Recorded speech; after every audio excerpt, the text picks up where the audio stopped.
semangat yang saya bawa adalah edukasi. Jadi apa? Kita belajar. Edukasi itu kan sebenarnya bukan kok mesti mendidik, itu bukan. Tapi kita belajar bersama-sama. Sedemikian hingga pemahaman tentang teknologi nuklir itu memang pemahaman yang berdasarkan ilmu pengetahuan yang sifatnya itu adalah universal.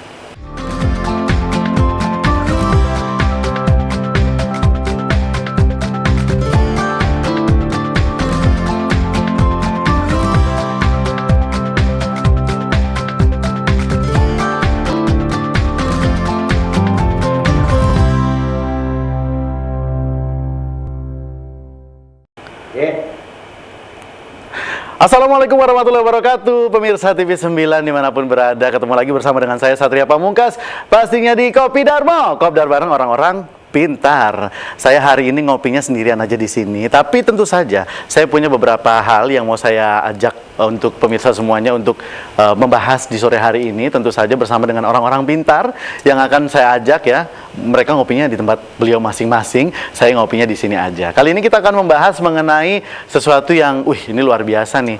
Mungkin pemirsa juga sempat mendengar tentang PLTN atau Pembangkit Listrik Tenaga Nuklir ini yang ada dalam Proyek Nasional Nuklir Indonesia. Nah, ini saya juga penasaran karena jujur aja saya juga tidak punya banyak pengetahuan tentang proyek nuklir nasional ini. Untuk itu saya juga akan ngobrol tentu saja dengan narasumber saya di sore hari ini. Ada yang pertama, akademisi Universitas Gadjah Mada, Dr. Ing Insinyur Kusnanto. Assalamualaikum. Waalaikumsalam. Pak Kus, terima kasih. gimana, sehat Pak hari ini? Alhamdulillah. Ini kira-kira Bapak nyamannya saya panggil Dr. Kus atau Pak Kus saja? Pak Kus saja, Pak supaya Kus akrab. Yang kedua juga ini ada Ketua PP ISNU, Gus Ahmad Kusyairi. Pak Kusyairi, assalamualaikum. Waalaikumsalam. Waalaikumsalam. Ini berdua akhirnya reunian di Kopi Darmo sore hari ini ya. Alhamdulillah. Reunian. Selamat sore. Selamat sore. Saya mungkin pertama mau ke Pak Kusnanto dulu ini Pak. Pak, ini apa sih yang membuat Pak Kusnanto ini tertarik dan yakin kalau nuklir ini harus dibahas kembali? Apakah ini kemudian bisa jadi opsi atau penyeimbang atau justru pembangkit listrik yang paling utama? Siap. Terima kasih atas awalan dari diskusi sore ini. Tentunya kesempatan yang sangat baik, apalagi pertanyaannya luar biasa baik. Sehingga saya harus menjawab hati-hati. Begitu ya Pak. Bahwa pembangkit listrik tenaga nuklir itu adalah salah satu pembangkit listrik yang tidak memberikan emisi CO2, gitu ya. Tidak memberikan kontribusi emisi CO2. Nah, kita punya program yang sejalan dengan pemanfaatan itu, karena kita harus mereduksi emisi CO2 di negara kita ini, terutama yang berasal dari pembangkit listrik maupun pemanfaatan energi yang bersumber pada energi fosil. Nah, karena nuklir ini tidak bersumber pada energi fosil, maka ini adalah salah satu cara untuk mereduksi emisi CO2. Apalagi pembangkit listrik tenaga nuklir ini adalah sebuah pembangkit listrik yang kapasitasnya besar.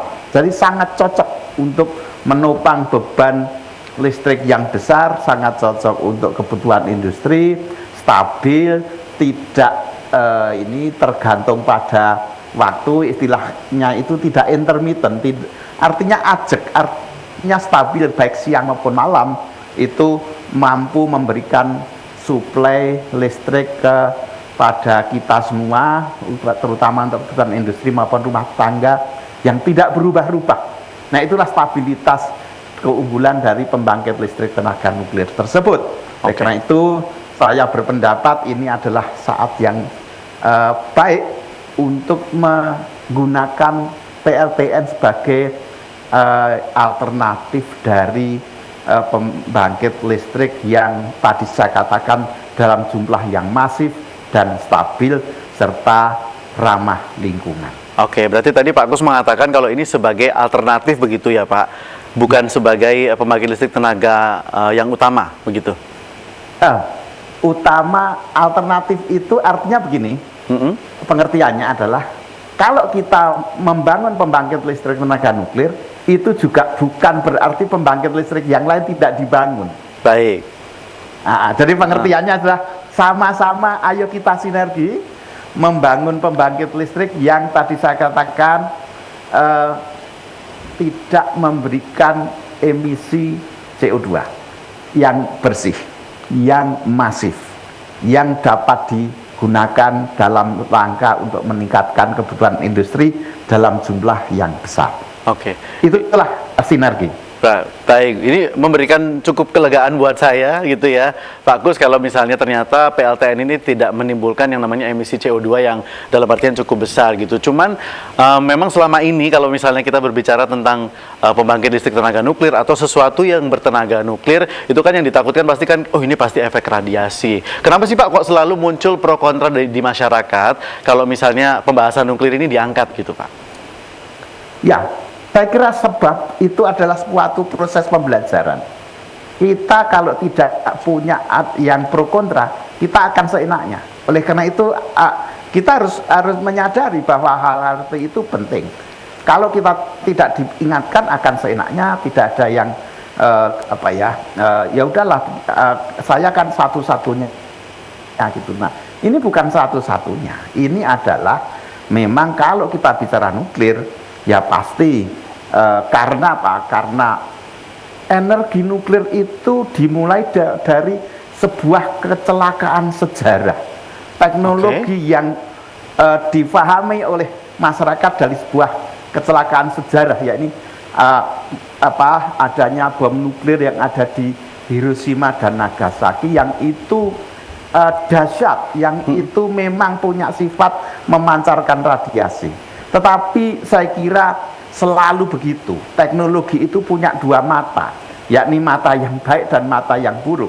Tinggal kita, nah bagaimana kita supaya bisa menggunakan manfaat yang baik ini. Itulah konsep yang ada pada penggunaan teknologi, hampir semuanya seperti itu. Kita tidak bisa hanya melihat buruknya saja, kita tidak bisa hanya melihat baiknya saja. Itu saya kira semua teknologi akan begitu. Nah, yang penting adalah mari kita belajar menggunakan yang bernilai-nilai positif yang baik itu.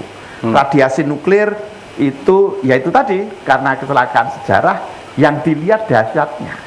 Tapi apakah memang ada manfaatnya? Saya kira sekarang lebih dari 430, 430 pembangkit listrik beroperasi di dunia yang juga berkontribusi untuk terhadap ketenaga listrikan secara internasional, dan itu dikatakan sampai saat ini juga memberikan kontribusi positif dan bukti-bukti fakta-fakta yang ada. Jadi dasarnya fakta, dan memang kita harus belajar untuk memberikan satu wawasan kepada generasi ke depan bahwa manfaat dari teknologi nuklir itu juga sangat memberikan peluang untuk manfaat kemajuan negara kita dan generasi kita ke depan. Oke, baik Pak Kus. Ini langsung, oh ternyata nggak sebegitunya gitu, langsung di kepala saya gitu. Saya boleh sambil minum dulu sedikit ya Pak? Ini kita pembahasannya nuklir jadi. Pak, berarti kalau kita berbicara tentang state situasi pernukliran di negara kita Indonesia saat ini sedang ada di tahap mana Pak? Ya, kita sedang akan memulai untuk membangun pembangkit listrik tenaga nuklir yang pertama. Tetapi proses pembelajaran bukan sedang memulai. Bahwa teknik nuklir UGM sudah meluluskan lebih dari 2.500 sarjana nuklir. Itu satu rekod yang baik. Kemudian bahwa Indonesia telah memiliki 3 reaktor riset. Artinya apa? Kita sudah belajar nuklir lama, dan hingga saat ini alhamdulillah selamat. Ini fakta, saya bicara fakta ya. Kemudian juga saya kira kalau kita bandingkan tenaga-tenaga ahli kita di bidang nuklir itu juga kalau studi di luar negeri juga tidak jelek-jelek amat. Baik, Kami baik, Pak. pun itu bisa bersinergi dengan mereka dan Baik. juga tidak kalah pinter. Baik. Itulah yang kami banggakan. Nanti akan kita bahas ya Pak mengenai kesiapan resource dan juga SDM di negara kita kalau misalnya PLTN ini kemudian akan dibangun di negara kita Indonesia. Makanya jangan kemana-mana, pembahasan tentang nuklir masih ada di Kopi Darmo, Kopdar bareng orang-orang pintar. Masih di Kopi Darmo, Kopdar bareng orang-orang pintar. Dan saya juga masih cangkruk virtual bersama dengan kedua narasumber saya mengenai Indonesia maju butuh pasokan energi yang masif dan bersih. Tadi udah ngobrol sempat bersama dengan Pak Kusnanto mengenai, sudah disebutkan juga kalau negara kita ini sedang bersiap-siap saat ini untuk mengembangkan pembangkit listrik tenaga nuklir. Pak, tapi tadi sempat disinggung sedikit masalah SDM, Pak. Apakah di negara kita ini, apakah kita mampu untuk membangun PLTN ini dengan resource SDM yang lokal dan juga tentu saja alam kita sendiri? Ya, begini, membangun teknologi itu ada sebuah proses pembelajaran. Oke.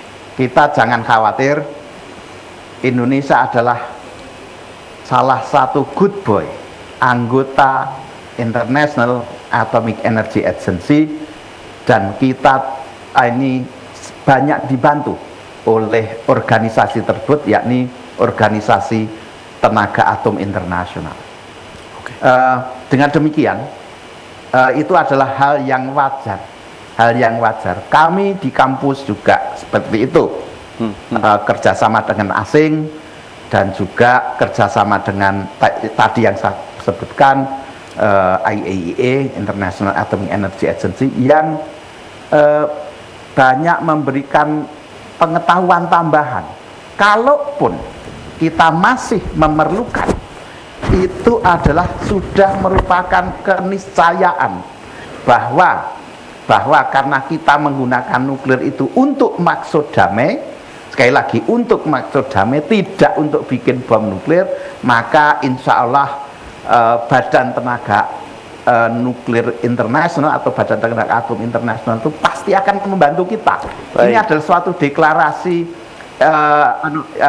internasional, kita sebagai pengguna nuklir untuk maksud damai. Kecuali kalau tidak untuk maksud damai, ya mungkin Badan Tenaga Atom Internasional itu tidak akan membantu kita. Baik, saya mau ke Pak Kushairi dulu ini ya, sebagai Ketua PPS ISNU, dan saya ingin melihat bagaimana POV atau point of view dari kaum Nahdliyin sendiri tentang kepercayaan mengenai teknologi nuklir ini. Bagaimana Pak Kushairi? Halo Pak Kushairi. Oke, ini sepertinya masih butuh disambungkan lagi. Saya lanjut lagi kalau begitu dengan Pak Kusnanto ini. Pak, kalau kita berbicara tentang SDM tadi, Bapak juga sudah menyebutkan pasti nanti akan dibantu dari asosiasi internasional mengenai nuklir begitu. Lalu bagaimana dengan masyarakat kita yang di Indonesia, Pak? Apakah masyarakat kita ini masih perlu diberi sosialisasi atau pengetahuan lebih mengenai teknologi nuklir ini, atau Bapak rasa mungkin mereka sudah siap sebenarnya? Begini. Pemanfaatan teknologi itu akan selalu mengalami satu proses internalisasi. Oke. Bagaimana proses internalisasi adalah antara lain dengan edukasi publik. Nah, peran edukasi publik, saya tidak akan mengatakan itu sosialisasi atau apa, tetapi intinya adalah bagaimana edukasi. Saya semangat yang saya bawa adalah edukasi. Jadi apa? Kita belajar. Edukasi itu kan sebenarnya bukan kok mesti mendidik, itu bukan. Tapi kita belajar bersama-sama. Demikian hingga pemahaman tentang teknologi nuklir itu memang pemahaman yang berdasarkan ilmu pengetahuan yang sifatnya itu adalah universal. Jadi keuniversalan itulah ya. Saya kira penting untuk diketahui. Jadi perkara itu ada yang pro dan kontra, hak mereka. Tetapi kalau itu pro, itu juga paham mengapa kamu pro, ya. Tetapi kalau itu kontra, mengapa kamu kontra? Sehingga apa? Dengan cara itulah edukasi publik itu masyarakat kita akan menjadi pintar. Tadi yang seperti Mas sampaikan tadi, bahwa ini ada Kopdar, ini adalah acaranya orang-orang pintar. Saya sangat setuju dengan slogan itu. Maka ini adalah manifestasi dari bagaimana kita belajar dengan teknologi yang baru ya. Nggak mungkin teknologi baru tanpa kita pelajari apapun lah pemahaman tentang teknologi ini ya, karena akan berdampingan dengan kehidupan kita. Jadi sangat wajar kalau memang belum tahu ya kita berikan pengetahuan. Jadi sekali lagi yang saya bawa adalah semangat edukasi, semangat kita belajar bersama, sehingga mengenai sekali lagi ada yang tidak suka, ada yang suka, itu adalah haknya. Baik. Jangan kita larang itu. Nah, dengan cara itulah nanti kita akan sama-sama enak ya untuk menggunakan teknologi nuklir ini. Begitu pendapat saya. Kalau menurut Pak Kusnanto sendiri, bagaimana cara pemerintah harusnya untuk menjawab gap antara pemerintah dan masyarakat mengenai knowledge atau pengetahuan tentang nuklir ini, Pak? Ya, begini, saya punya konsep bahwa yang namanya teknologi dikenalkan dari sejak dini. Misalnya ya, kalau ada satu lokasi yang mungkin memang akan dibangun pembangkit listrik tenaga nuklir, ya tidak ada jeleknya, kita membangun pengetahuan di sekitarnya melalui satu muatan lokal pendidikan yang ada di sekolah-sekolah formal, tapi juga tidak terbatas melalui suatu organisasi informal, lewat suatu forum-forum kajian, lewat satu forum-forum pertemuan yang ada di masyarakat, baik itu ya katakanlah di tingkat RT, di tingkat RW dan sebagainya, sehingga memang penetrasi teknologi ini difahami sebagai sebuah makna yang utuh, makna utuh. Sekali lagi ya, saya tidak akan mengatakan kamu harus setuju, tidak, tetapi yang penting maknanya utuh. Dan sekali lagi mereka bisa memahami perkara, sekali lagi mau menolak atau enggak itu saya kira bukan urusan, tapi saya sebagai seorang pendidik berkewajiban untuk menyampaikan pengetahuan itu pada masyarakat, baik melalui berbagai macam media, apalagi sekarang telah banyak media sosial. Saya kira itu akan menjadi satu metode pembelajaran, wahana pembelajaran yang bagus. Baik, ini coba kita akan sambungkan lagi ke Pak Kushairi. Apa sudah bergabung bersama kami, Pak Kushairi? Iya, maaf ini ada kendala bisa, mohon maaf. Iya, tidak apa-apa Pak, aman ya. Tadi saya ingin mengetahui bagaimana POV atau point of view dari kaum Nahdliyin sendiri tentang teknologi nuklir ini, Pak Kushairi. Jadi kalau kita sebagai Nahdliyin itu sejauh ini secara doktrinal di NU itu belum ada fatwa yang menyatakan bahwa PLTN itu haram. Jadi kalau memang ada fatwa lokal itu kan, kalau saya melihat itu karena adanya kekurangan informasi. Itu yang pertama. Terus yang kedua, ada beberapa poin yang harus dievaluasi ketika program PLTN Semenanjung Muria itu digagas pada era tahun 80-an. Jadi kalau kita mau elaborasi itu akan banyak sekali. Makanya diharapkan nanti ke depan pemerintah tidak gagal dalam menjalankan program ini. Apa yang harus kita lakukan? Mari kita bersama-sama masyarakat untuk menggolkan aja program ini. Karena ini PLTN ini satu keniscayaan. Kalau kita melihat kondisi iklim global yang saat ini kan iklim yang tidak pasti ini kan memberikan dampak pada bagaimana petani itu menanam bahan pangan. Kalau iklimnya tidak pasti gini kan agak repot juga. Khawatirnya nanti butuh tanaman yang butuh air, ternyata pas ditanam kering gitu kan. Giliran butuh yang agak kering, ternyata hujannya deras gitu. Baik. Nah, pasokan pangan ini menjadi concern juga. Kalau misalnya ini tidak stabil, secara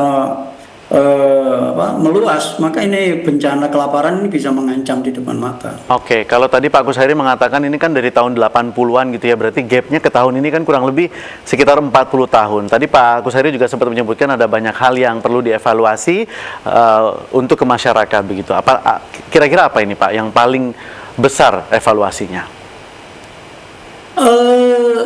Jadi ketika pemerintah menggalang, meluncurkan program PLTN untuk Semenanjung Muria itu tidak diawali dengan sosialisasi, tetapi itu diawali dengan dilakukan evaluasi tapak. Nah, setelah itu baru dilakukan sosialisasi. Harusnya itu dilakukan minimal paralel, jadi beriringan begitu ya? Ya, beriringan. Jadi sosialisasi, evaluasi tapak jalan, sosialisasi jalan. Kemudian metode sosialisasi yang digunakan itu tidak partisipatif. Jadi pemerintah waktu itu menggunakan metode top down. Jadi macam doktrin aja, kita mau seperti ini, you harus terima ya. Nah, itu kan tidak bisa. Baik. Kemudian di era tahun segitu itu tahun 90-an sampai pokoknya era reformasi itu sampai tahun 2000 sekian itu kan, awal-awal tahun 2000 itu kan rendahnya kepercayaan publik. Dan ini menjadi hal yang sangat signifikan bagi program nuklir dunia ini. Oke. Baik, kalau menurut Pak Kushairi, apakah sekarang ini kira-kira kepercayaan publik sudah mulai meningkat kembali? Jangan dijawab dulu, tapi Pak, nanti aja kita bahasnya ya. Kita harus break dulu sejenak ya. Jangan kemana-mana, tetap di Kopi Darmo. Kopdar bareng orang-orang pintar. Masih di Kopi Darmo, Kopdar bareng orang-orang pintar bersama dengan saya Satria Pamungkas, dan pastinya ada narasumber saya juga, ada Pak Kusnanto dan juga Pak Kushairi. Saya mau ke Pak Kusnanto sebentar sebelum saya sambung lagi nanti sama Pak Kushairi. Tadi Pak Kushairi sempat menyebutkan iklim yang begini, climate change begitu ya Pak. Dengan adanya PLTN ini, apakah itu akan berpengaruh terhadap climate change, isu global yang saat ini sedang menjadi concern dari masyarakat dan juga pemerintah seluruh dunia, Pak Kusnanto? Ya, terima kasih. Mas Satria, ini pertanyaannya susah ini, Mas. Oh gitu ya Pak. Tapi saya akan berusaha untuk menjawab. Begini, jadi kita menandatangani Paris Agreement. Oke. Yakni ya yang terkait dengan istilahnya adalah concern terhadap pencegahan perubahan iklim. Nah, itulah ya. Oleh karena itu pemanfaatan energi bersih itu adalah bentuk komitmen terhadap itu. Oleh karena itu ya menjaga bumi kita ini kan satu-satunya. Betul. Artinya apa? Ya satu-satunya, sampai saat ini kita juga belum bisa hidup di bulan gitu. Iya betul. Kalau mau ke sana juga terus ongkosnya berapa? Nah itulah Pak, apalagi kalau kelas ekonominya gimana keadaannya nanti Pak Iya kan. Iya. Ada yang sampai sana kelas super eksekutif semua. Betul. Itu karena bumi ini kita satu-satunya, saya kira suatu keharusan, tadi dikatakan oleh Pak Kushairi juga keniscayaan untuk menjaga bumi kita ini selalu bisa memberikan pelayanan terhadap kita. Kalau kita tidak pernah melayani, apa ya mau bumi kita ini melayani kita? Tadi bumi kita ini melayani kita atas dasar apa? Panen yang baik, tidak banyak banjir, pada saat dibutuhkan air ya pas dengan masa tanam, jangan kebalik gitu kan. Ya. Nah, inilah bentuk komitmen. Jadi sangat logis karena memang bumi kita adalah satu-satunya yang sampai saat ini bisa kita tempati, yang menyuplai makanan ke kita, menyuplai udara ke kita, menyuplai air ke kita. Ya, itu berarti jadi tanggung jawab kita bersama. Itu adalah bentuk konsekuensi daripada kita hidup di bumi ini. Yaitu tadi, karena kenyataannya sampai sekarang baru bumi ini yang bisa kita pakai gitu. Betul. Kan? Sehingga sustainability terhadap kehidupan ini adalah satu proses imbal balik, keseimbangan. apa yang kita perbuat juga akan berkonsekuensi, bumi akan berbuat pada kita. Maka Baik. janganlah berbuat tidak baik kepada bumi kita gitu. Baik. Makasih. Baik, kalau gitu semoga ya Pak seluruh pemerintah di seluruh dunia ini bisa komit dengan Paris Agreement tadi. Saya mau ke Pak Kushairi lagi. Tadi Pak Kushairi menyebutkan kalau perbedaan dulu dulu ketika sosialisasi diberikan kepada masyarakat itu dalam artian itu bukan diberikan kali ya Pak ya, tapi lebih ke harus mau begitu ya Pak. Nah, kalau sekarang tadi saya sempat nanya apakah kepercayaan publik terhadap keputusan pemerintah tentang PLTN ini bisa diterima atau tidak? Bagaimana? Jadi kalau kita melihat mencermati ya, mencermati pola masyarakat kita itu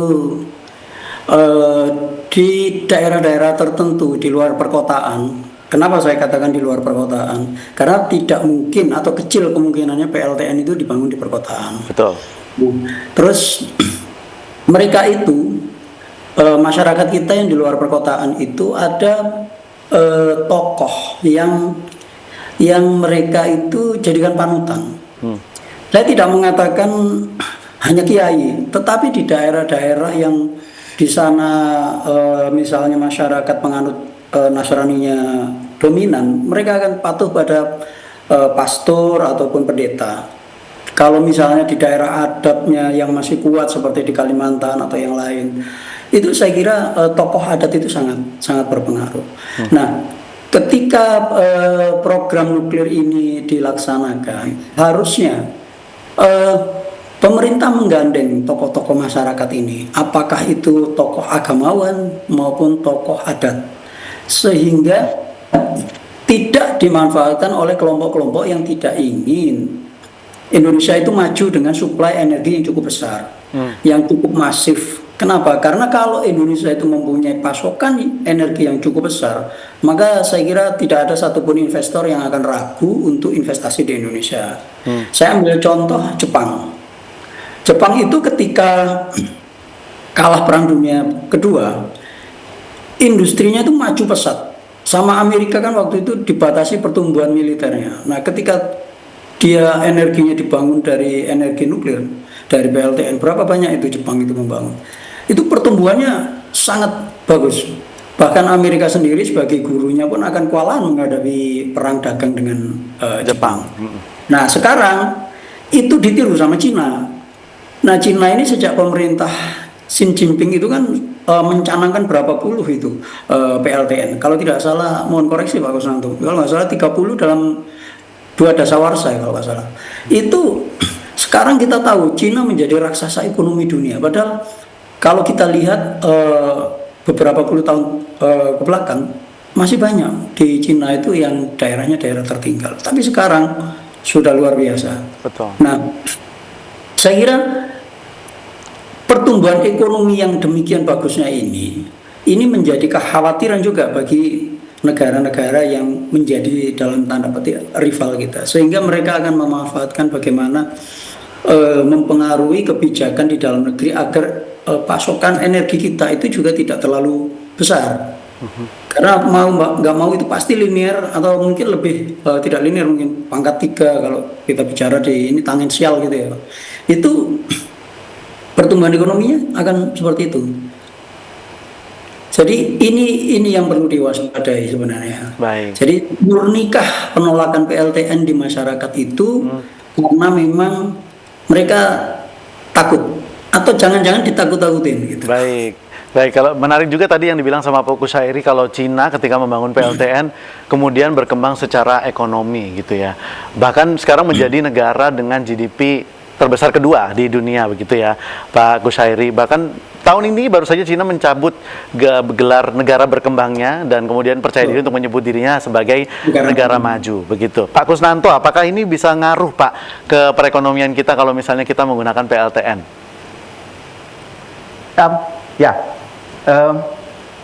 PLTN itu tadi dikatakan sebagai sebuah katalisator untuk menarik investasi. Namanya katalisator yang mempercepat, gitu ya, mempercepat. Pada prinsipnya banyak sekali kemandekan industri kita ini karena shortage electricity, karena kekurangan pembangkit listrik dalam jumlah yang besar. Kita akan membangun smelter, akan membangun industri peleburan aluminium misalnya, tapi ternyata kekurangan pembangkit listrik yang terjangkau. Karena memang satu smelter, industri peleburan aluminium misalnya gitu, bisa membutuhkan satu kawasan itu paling tidak 500 sampai 1000 megawatt. Nah, tadi dikatakan Cina terbukti sukses itu, yang mana pada saat ini, pada saat yang serempak ini, industri Cina berkembang pesat, membangun 18 PLTN pada saat ini. 18 unit. Baik. Cukup Ya, banyak jadi juga ya Pak? Luar biasa. Sangat banyak dan merupakan negara yang paling banyak saat ini sedang membangun PLTN. Baik. Ditunjukkan dengan pertumbuhan industrinya juga melesat. Sekarang kita lihat mobil yang ada di Indonesia. Begitu cepatnya pertumbuhan mobil listrik yang ada di Indonesia menunjukkan apa? Industri mobil listrik dunia dirajai oleh Cina saat ini. Yang itu adalah akibat dari infrastruktur pendukung industri antara energi yang sangat masif tadi. Baik. Dengan demikian saya lebih mengatakan ayo kita lihat fakta. Baik. Yang mana ini kita rasakan saat ini, ya, produk-produk dari industrialisasi di Cina itu merajai dunia. Baik. Kalau Cina butuh waktu kurang lebih 25 tahun Pak dari gelar negara berkembang sampai ke negara maju. Kalau Bapak Kusnanto dengan adanya dukungan PLTN ini, yakin Indonesia bisa berapa tahun Pak kira-kira? Tahun 2060, 50 sampai 60. Wah, bismillah ya Pak, semoga ya. Baik, nanti Ya, kita kira-kira- sambung. Iya, kira-kira 25 sampai 30 tahun juga. Baik, nanti Tetapi akan kita karena- sambung lagi ya. Tapi kan untuk menuju ekonomi yang cukup tinggi dibutuhkan juga rangkulan pemerintah kepada masyarakat. Nanti saya akan bahas lagi. Jangan kemana-mana, tetap di Kopi Darmo. Kopdar bareng orang-orang pintar. Masih di Kopi Darmo, Kopdar bareng orang-orang pintar. Masih barengan sama saya Satria Pamungkas, ada Pak Kus dan juga Pak Kushairi di sini berbicara tentang nuklir tadi ya. Maksudnya dalam artian tema besar kita adalah Indonesia maju butuh pasokan energi yang masif dan juga bersih. Tadi Pak Kushairi sempat menyinggung juga kalau misalnya ingin mengambil hati masyarakat yang ada di sekitaran tempat yang mau dibikin PLTN, maka harus menggandeng juga kepala sukunya atau mungkin pendetanya. Nah, dalam hal ini bagaimana peran para kiai dari Nahdlatul Ulama sendiri, Pak Kushairi, untuk memberikan edukasi kepada masyarakat? Iya, Mas Satria. Jadi kalau kita melihat ya, NU itu organisasi masyarakat, organisasi keagamaan yang terbesar di Indonesia, mungkin di dunia juga ya, karena tidak ada satupun organisasi keagamaan, organisasi kemasyarakatan yang anggotanya itu hampir 56,9% dari populasi penduduk. Betul. Kalau kita ambil sekarang kita 270 juta aja, sudah lebih dari 135 juta. Jadi secara struktur NU itu sudah ada pada hampir semua provinsi. Okay. Kemudian ini memungkinkan dilakukannya edukasi publik. Jadi di mana PLTN mau dibangun, insya Allah di situ ada struktur NU. Jadi kalau misalnya mau menggunakan berkolaborasi dengan NU, maka saya kira tidak akan kesulitan mencari fasilitator di sana. Hanya saja kita tinggal nanti mengupgrade bagaimana mereka diberikan bekal wawasan terkait dengan apa itu teknologi nuklir, bagaimana sistem keselamatannya, bagaimana kalau misalnya ada evakuasi atau kedaruratan dan lain sebagainya. Nah, kalau misalnya ini dilakukan, saya kira public acceptance akan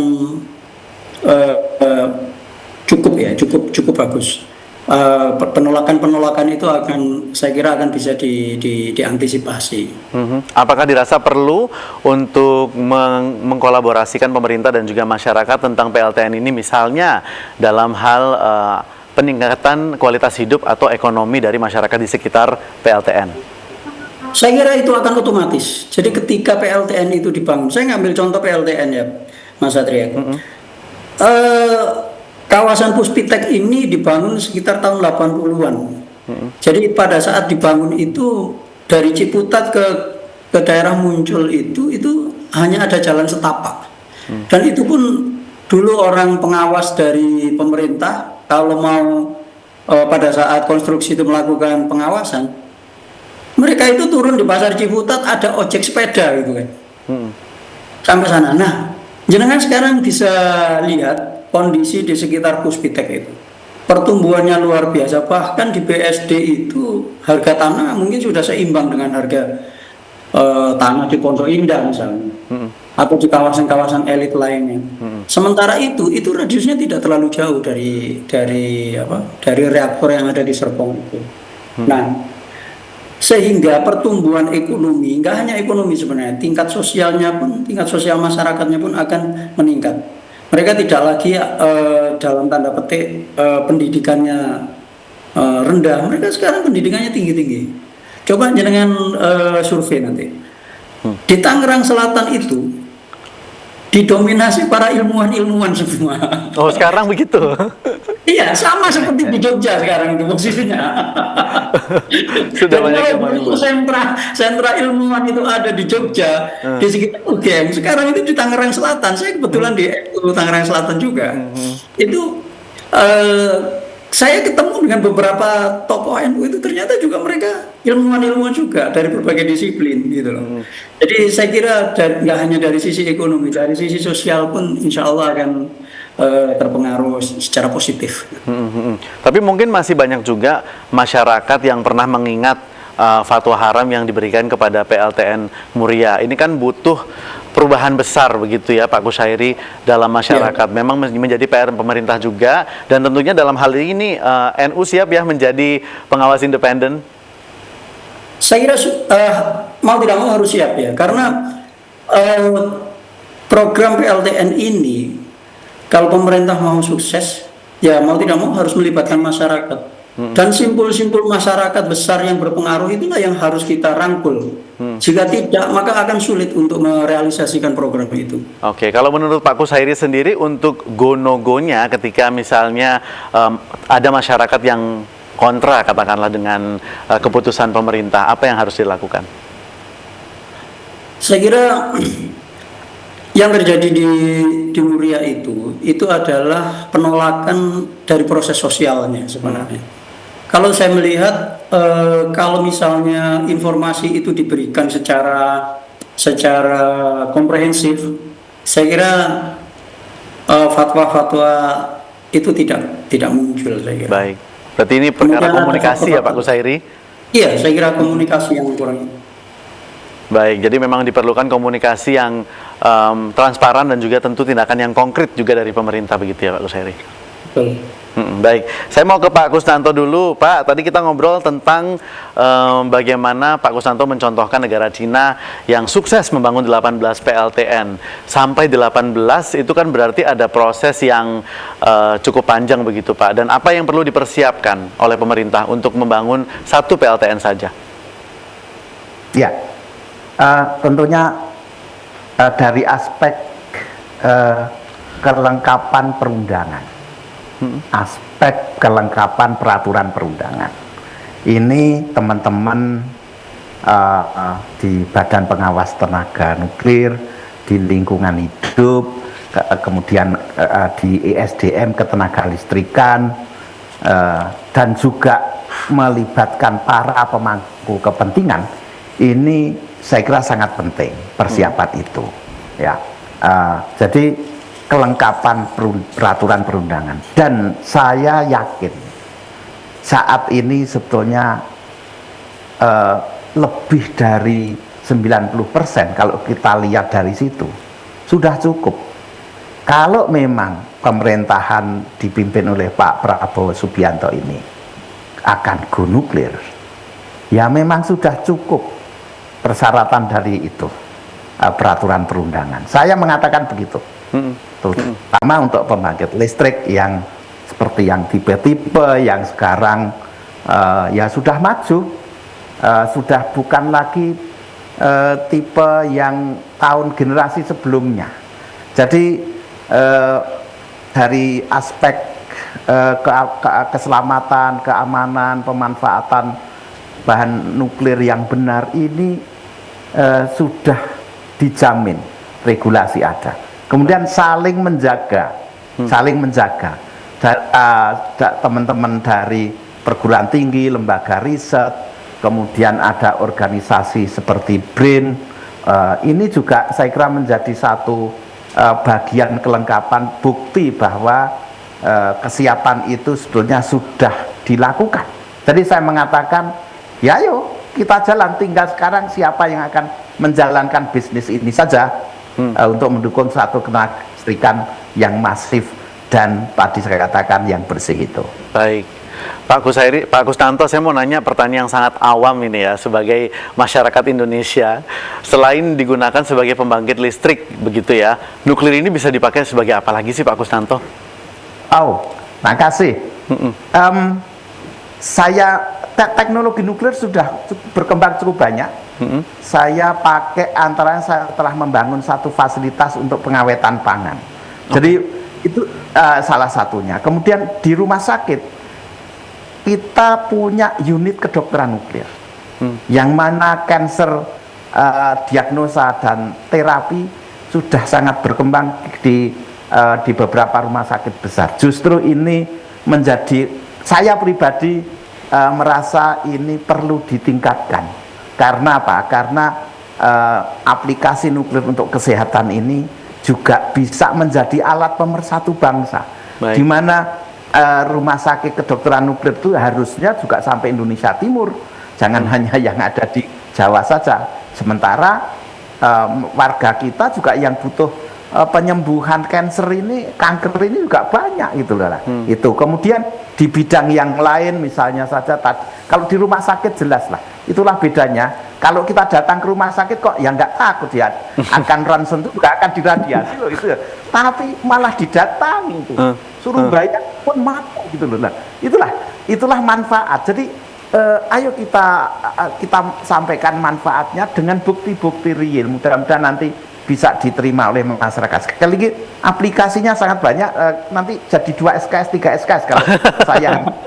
Baik, berarti dalam kesimpulannya, aja. Baik, dari kesimpulannya apakah Pak Kusnanto setuju kalau misalnya nuklir ini sudah disebut sebagai kebutuhan, Pak? Saya sangat setuju, tidak hanya setuju, tapi sangat setuju, dan bukan setuju sekali, tapi sangat setuju, karena kalau setuju sekali itu artinya setuju dan cuma sekali. Kalau ini sangat setuju berarti setuju terus gitu ya, Pak? Sangat, iya, sangat setuju, dengan catatan, jaga, ya sekiranya jaga keselamatan instalasi. Termasuk di dalamnya adalah ada tenaga kerja, keselamatan masyarakat, karena di sekitarnya ada masyarakat. Betul. Keselamatan lingkungan, jangan merusak lingkungan dengan teknologi nuklir. 3 hal ini adalah amanat yang harus kita tegakkan manakala kita menggunakan teknologi nuklir. Dan kami di perguruan tinggi membangun semangat ini. Jangan sampai menggunakan tenaga nuklir dalam tanda kutip ugal-ugalan. Oke, jadi semuanya harus sesuai porsi, terukur begitu ya. Dan juga memang diukur keselamatannya pastinya nomor 1 ya, Pak. Ya. Baik ya. Nanti kita sambung lagi di segmen terakhir. Cepat banget obrolan kita, Pak. Sudah mau segmen terakhir ya. Jangan kemana-mana. Tetap di Kopi Darmo, Kopdar bareng orang-orang pintar. Balik lagi di Kopi Darmo, Kopdar bareng orang-orang pintar. Bersama saya Satria Pamungkas, dan tidak terasa sudah di segmen terakhir kebersamaan saya bersama dengan Pak Kusnanto dan juga Pak Gus Hairi membahas mengenai nuklir ini ya. Kalau tadi Pak Kusnanto juga sudah menyebutkan kalau negara kita ini sudah dalam tahap membutuhkan yang namanya tenaga nuklir. Kalau Pak Gus Hairi bagaimana melihat dari POV masyarakat dan kaum Nahdliyin? Jadi saya kembali sampaikan bahwa kaum Nahdliyin itu sebenarnya eh, tidak menolak secara prinsipal, secara doktrinal, tetapi yang ditolak itu adalah karena memang proses sosialisasinya. Jadi ke depan kalau misalnya proses sosialisasi itu bisa disampaikan dengan baik, tidak menggunakan metode-metode doktrinal yang dilakukan oleh pemerintah, misalnya harus dilakukan dua arah, terus melibatkan partisipasi publik. Saya kira insya Allah Nahdien tidak akan menolak. Baik, dan tentu saja ini bisa mendatangkan kemanfaatan ekonomi. Ada mungkin Iya. gambaran skema dari Pak Kushairi tentang manfaat ekonomis yang bisa dirasakan oleh masyarakat? Jadi kalau kita berbicara masalah manfaat ekonomi bagi masyarakat di sekitar PLTN, itu biasanya di negara-negara yang sudah menggunakan PLTN itu, di sekitar tapak PLTN itu ada beberapa dalam radius tertentu yang ditentukan oleh ketentuan setempat, ya, regulasi setempat, itu biasanya mereka akan mendapatkan gratis listrik misalnya. Mantep ya. Lumayan, tidak perlu ngisi token berarti ya. Lumayan. Apalagi kalau digunakan untuk ngecas ini ya, baterai mobil listrik. Mobil listrik bisa juga. Kemudian biasanya ada beasiswa sampai pada jenjang tertentu, entah itu sampai S1 atau SMA. Nah, itu tergantung dari daerah masing-masing atau negara masing-masing. Kemudian adanya peluang kesempatan kerja bagi masyarakat sekitar. Oke. Dana-dana CSR itu saya kira akan diutamakan kepada warga sekitar. Saya kira. Baik, Pak Kusnanto, saat ini kan tenaga nuklir ini kan masih digalakan oleh pemerintah begitu ya Pak Kusnanto. Apakah ada kemungkinan kalau ini akan bisa dijalankan juga oleh sektor swasta atau lebih baik pemerintah saja? Ya, begini, saya berpendapat bahwa harus dikawal oleh pemerintah, tapi tidak harus pemerintah. Toh kita punya BUMN, ya, ada BUMN. Maka saya kira di sini jelas untuk PLTN pertama itu sebaiknya melibatkan BUMN, karena ini adalah kepanjangan tangan dari fungsi pemerintah itu. Perkara partnership dengan investor dari dari pihak swasta itu saya kira itu yang penting hitung-hitungan aspek bisnisnya, ya. Oke. Tetapi sekali lagi untuk PLTN yang pertama memang kalaupun itu independent power producer, pembangkit listrik yang PLTN itu ada campur tangan pemerintah lah. Bukan pemerintah dalam arti langsung departemental, bukan, tetapi toh kita sudah punya itu tadi BUMN yang ditugasi untuk penyediaan tenaga listrik tentunya. Dan itu ada di mana-mana di negara-negara yang dulu pun mengawali tenaga nuklir, pasti PLTN pertama tidak pernah akan diberikan ke swasta penuh. Jadi istilahnya ya itu tadi ada dikawal oleh pemerintah. Oke. Jadi kalau toh pun nantinya akan dijalankan oleh sektor swasta, tetap harus ada pengawalan dari pemerintah begitu. Pak Kusnanto, saya penasaran deh, untuk membangun satu PLTN, Pak, dengan daya yang sekian begitu ya, kira-kira dibutuhkan dana dari berapa, Pak? Saya penasaran. Ya. Jadi begini, sebetulnya tipe PLTN ini berkembang, sesuai dengan eranya gitu ya. Sekarang telah berkembang namanya teknologi yang cukup aman, ya. Tentunya teknologi yang cukup aman dan mengikuti, sangat menarik yang dikembangkan oleh teman-teman. Hukum-hukum yang dipakai untuk meningkatkan keselamatan itu, keselamatan lah tepatnya, bukan keamanan. Keselamatan itu adalah mengikuti hukum alam, sunatullah. Oke. Nah, kalau sudah mengikuti hukum alam, ya itu selamat gitulah. Nah, inilah desain-desain baru. Nah, tentunya harga tadi ya berkembang. Sekarang misalnya satu megawatt, 1 megawatt itu kira-kira misalnya 5 juta US dollar. Wow. 1 megawatt. 1 megawatt. Kalau itu. 1 megawatt. Kalau 1000 megawatt kita kalikan aja. Berarti 5 juta jadi 5 miliar dolar Amerika Serikat. Iya. Oh, ini otak saya nggak bisa, Pak. Ngitung nolnya kayaknya banyak sekali tuh, Pak. tapi sekali lagi hati-hati. Oke, memang investasinya besar, tetapi umurnya panjang. Oh, gitu. Jadi secara bisnis, ya, secara bisnis PLTN itu diberikan izin untuk beroperasi rata-rata pada saat mulai beroperasi yang pertama itu 30 tahun. Oke. Tetapi cukup lumayan kan 30 tahun. Iya. Tetapi dengan satu mekanisme manajemen pemeliharaan dan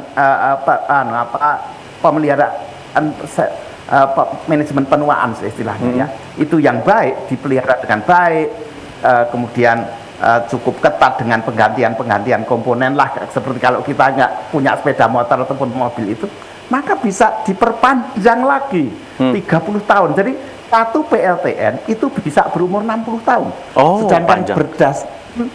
Panjang ya, berdasarkan best practice yang ada di dunia, itu biasanya pada tahun ke-14, 15 itu sudah impas.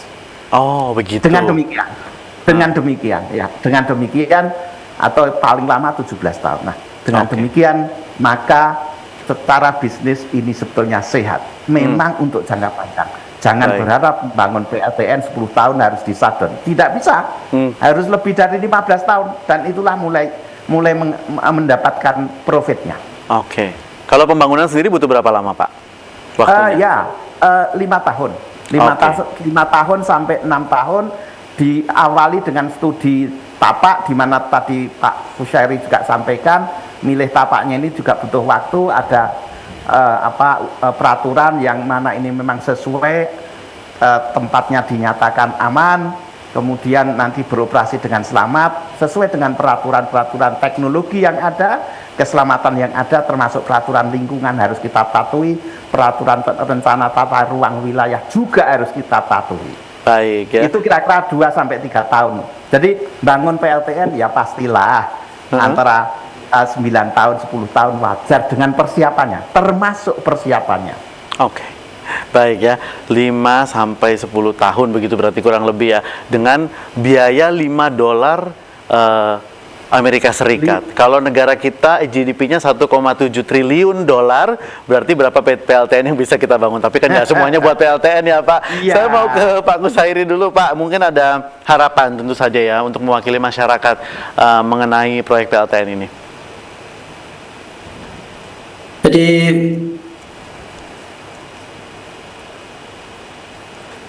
Pak Kushairi? Suaranya hilang, Pak Kushairi, maaf. ya maaf. Oke. Ya, jadi bagi Nahdliyin itu hal-hal yang bernuansa religius itu saya kira akan dipegang teguh ya. Kalau saya melihat beberapa kecelakaan atau kegagalan teknologi ya, saya katakan kegagalan teknologi, baik itu nuklir dan non nuklir, itu kebanyakan itu berawal dari takabur. Oke. Saya melihat saya melihat kayak kecelakaan Titanic itu. Titanic itu didesain sedemikian rupa. Saya pernah bertemu, ya ini gara-gara beliau juga ini saya sampai ketemu dengan profesor yang di mana fakultasnya jadi desainernya Titanic ini. Gara-gara Pak Kusnanto juga gitu. Jadi waktu itu di fakultas perkapalan atau School of Engineering di Southampton University itu saya ketemu dengan profesor itu. Dia mengatakan bahwa itu kegagalan karena standar mutu paku rivetnya. Oke. Tapi kalau saya lihat bukan itu sebenarnya. Saya punya second opinion karena desainnya takabur. Waktu peluncuran Titanic itu desainnya kan menyatakan bahwa bahkan Tuhan pun tidak mampu menenggelamkan kapal ini. Itu yang pertama. Kemudian tanpa mengurangi rasa hormat effortnya dari bangsa Jepang. 1 tahun sebelum terjadinya kecelakaan Fukushima, itu saya sempat mendapatkan informasi bahwa IAEA telah mengirimkan notif ke pemerintah Jepang bahwa ada potensi tsunami setinggi 8 meter yang ada di Fukushima, di tapak Fukushima. Nah, Fukushima itu Fukushima itu direncanakan untuk PLTN pertama dan kedua itu akan dilakukan operasi shutdown permanen atau decommissioning itu pada 1 April tahun berapa ya kejadian Fukushima itu? Kalau nggak salah 2007 kalau nggak salah ya Pak. Nah 1 April di tahun itu. Nah setahun sebelumnya itu ya sudah mengingatkan. Nah, kemudian bangsa Jepang itu melakukan assessment sendiri bahwa Fukushima itu tapaknya sudah dilindungi dengan seawall setinggi 6 meter untuk mengantisipasi tsunami 6 meter. Dan dari hasil assessment itu mereka mengatakan bahwa tidak mungkin tsunami terjadi 8 meter untuk 1 tahun ke depan hingga 1 April. Kok delalah tanggal kalau nggak salah 20 hari sebelumnya sekitar tanggal 10-11 kalau saya 11 Maret Ya, 11 itu Maret. terjadi gempa dan terjadi tsunami 8 meter. Nah itu kan sebenarnya kalau kita sebagai Nahdien itu sudut pandang kita sebagai ketakaburan kita. Baik. Ada beberapa kegagalan teknologi yang sudah. Nah harapan saya sebagai Nahdien kenapa NU, para alim ulama ini harus dilibatkan dalam proses itu. Karena untuk menjaga norma-norma agama ini tetap dipegang oleh para pengambil kebijakan di dalam pengoperasian PLTN itu. Sehingga kita bisa belajar bagaimana kegagalan teknologi itu bisa diantisipasi. Saya kira itu. Baik. Baik, terima kasih Pak Kushairi. Pak Kusnanto, terima kasih juga sudah bergabung untuk sore hari ini. Terima kasih, silakan melanjutkan aktivitas kembali ya. Terima kasih juga Pak Kushairi. Terima kasih juga untuk pemirsa yang sudah menyaksikan Kopi Dharma untuk hari ini. Tentu saja semoga hari ini kita sama-sama belajar mengenai nuklir, kemanfaatan, dan kemudian dampak yang bisa kita antisipasi bersama. Begitu ya. Terima kasih, saya Satria Pamungkas. Wallahul muwaffiq ila aqwamit thoriq. Wassalamualaikum warahmatullahi wabarakatuh. Waalaikumsalam. Waalaikumsalam warahmatullahi wabarakatuh. Gimana Pak Gus? Saya